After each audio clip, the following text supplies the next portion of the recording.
The big WNBA news from last night that was truly shocking. The Chicago Sky fired their head coach, Teresa Weatherspoon, a move that had my entire timeline saying, what the hell? Everybody up and down was, excuse me, I can't believe this. This is unbelievable. Even Angel Reese spoke out through her Twitter account saying that she was heartbroken by this decision to fire Teresa Weatherspoon, who was hired in Chicago less than a year ago. I think it was 11 months ago that she was hired by the Chicago Sky. Angel Reese continued by saying, I'm literally lost for words knowing that this woman meant to me in such a pivotal point in my life. She was the only person that believed in me, the one that trusted me. Many don't even know what it's like to be a black woman in sports when nobody believes in you. You had a tough job, all the crazy circumstances that we went through this year, and when your back was against the wall, you always believed. I came to Chicago because of you.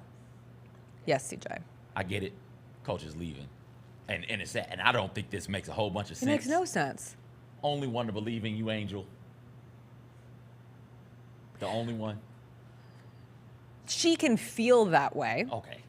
Angel, if the Sky don't take Angel Reese, what she went 8, Angel's going 9 or 10. Like, come on, man.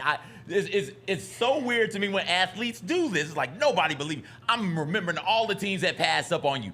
Oh, you mean all 13 of them? My God, you were still taking 14th. My gal, you were still taking 8. Like, what are you talking about? Everybody believed in you.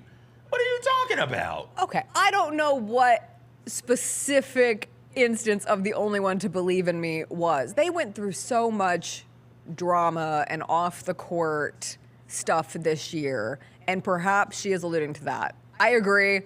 Athletes do this all the time. You create, I guess the Sky fans, fake enemies in the world. But she has, Angel Reese has very real enemies out there. I guess the Sky Let me be fans clear. were clamoring for Coach Spoon to like sit her down or something like that, and maybe that's when she it kept was. playing like, her. Weatherspoon was like, "No, I'm gonna keep playing you," and in that instance, I guess it could feel like that's the only person that believed it. But Angel, I want you to know, dog.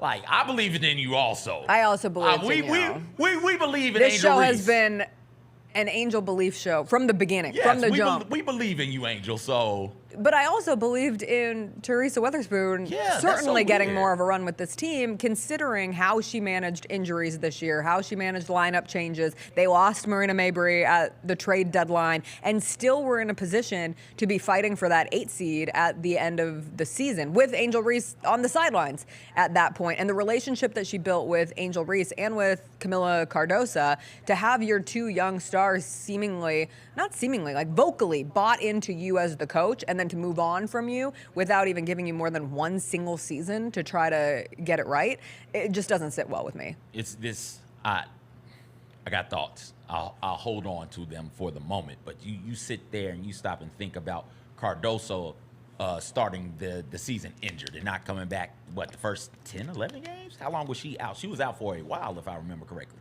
So you start the season with that. Then the team trades Mayberry, who is out there balling out for the Sun right now. And then you get the Angel Reese injury on top of that.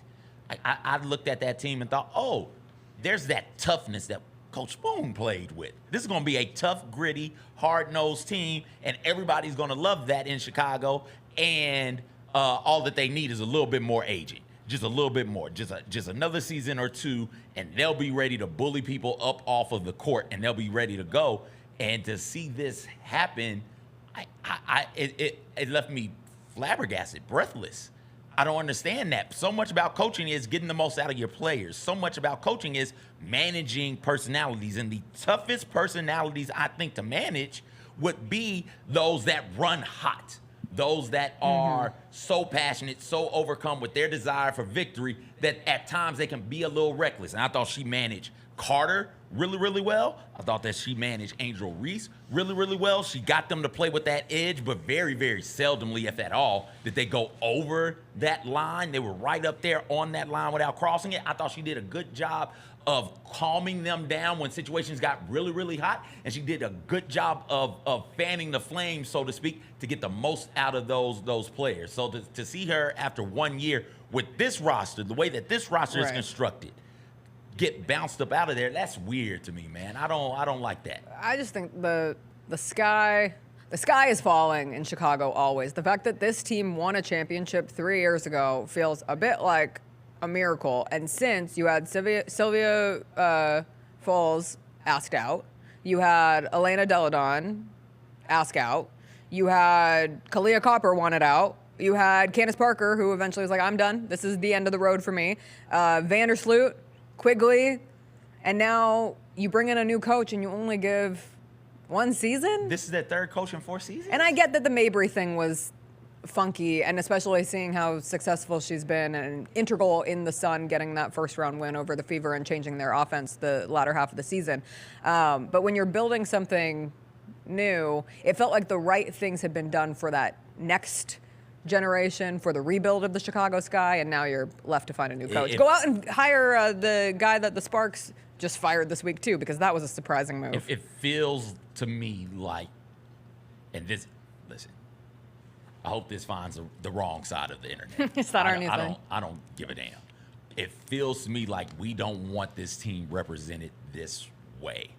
They've got too much edge. They've got too much attitude. There's too much fire. We want them to be a bit more demure in their antics. Cutesy?